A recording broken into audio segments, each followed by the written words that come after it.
আসসালামু আলাইকুম এভরিওয়ান, আমরা এই মুহূর্তে আছি। আসসালামু আলাইকুম। কুন্নাপুর বাসা কোনটা? আচ্ছা আচ্ছা। তো আমরা এই মুহূর্তে আসলে আপনারা অবশ্যই অবগত আছেন তিতাস এবং কি মেঘনা যে একটা রক্তক্ষয়ী সংঘর্ষ হয়েছে, সেখানে যিনি যার সবচেয়ে বেশি উপহার পেয়েছেন এবং কি এই প্রত্যেকটা মানুষের একটা উপহার পেয়েছে, সেটা হচ্ছে কোহিনুর আপা। আর কথা বলবে না, আর কুহিনুর আপা আর থাকবে না আমাদের মাঝে।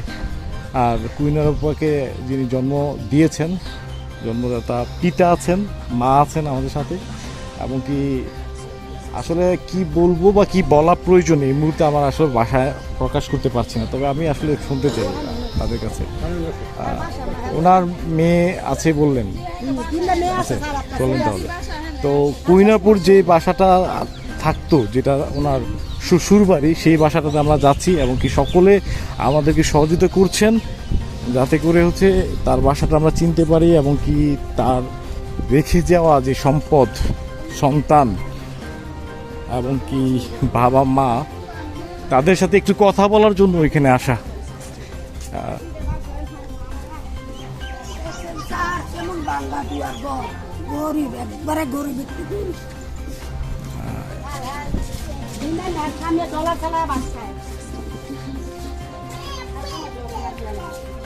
আমরা এই মুহূর্তে অবস্থান করছি কোহিনুর আপার বাসাতে, যে রাজপ্রাসাদটাকে রেখে দিয়ে তিনি একটা বড় রাজপ্রাসাদে চলে গেছেন।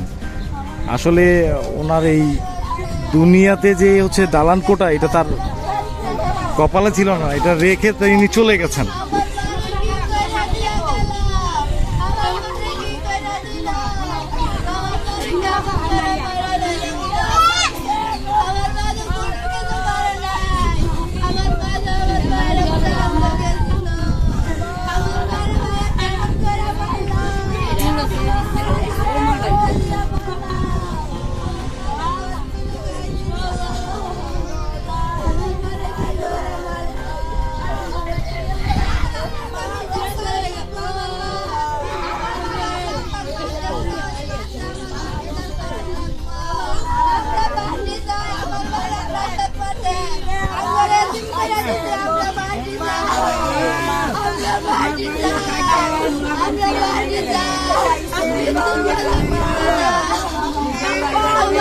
সম্মানিত দর্শক, আসলে ক্যামেরাটা হাতে নিয়ে রাখতে অনেক কষ্ট হচ্ছে, তারপরও রাখতে হচ্ছে।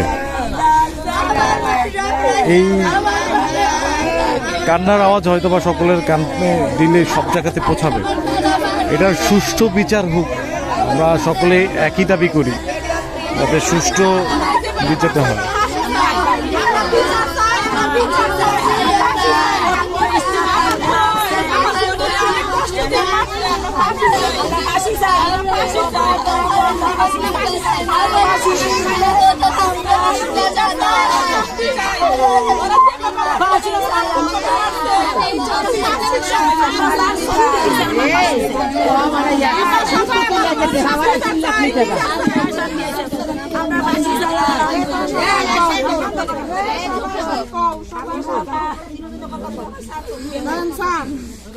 আমার বোনকে হত্যা করছে, আমি আমার বোনের পাশে আছিলাম।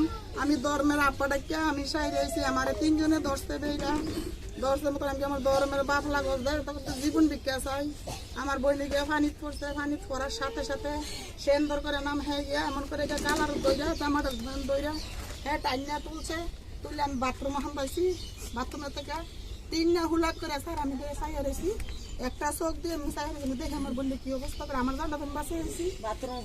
বাথরুম আমি বলাইছিলাম থাকতে চাইছি, তাই দেখে আমার বোনটা কথা হয় আমার ধর্মের বাপ লাগান আমার জীবন ভিক্ষা দেন, আমি ভিক্ষা করে আমি দেশটা চাই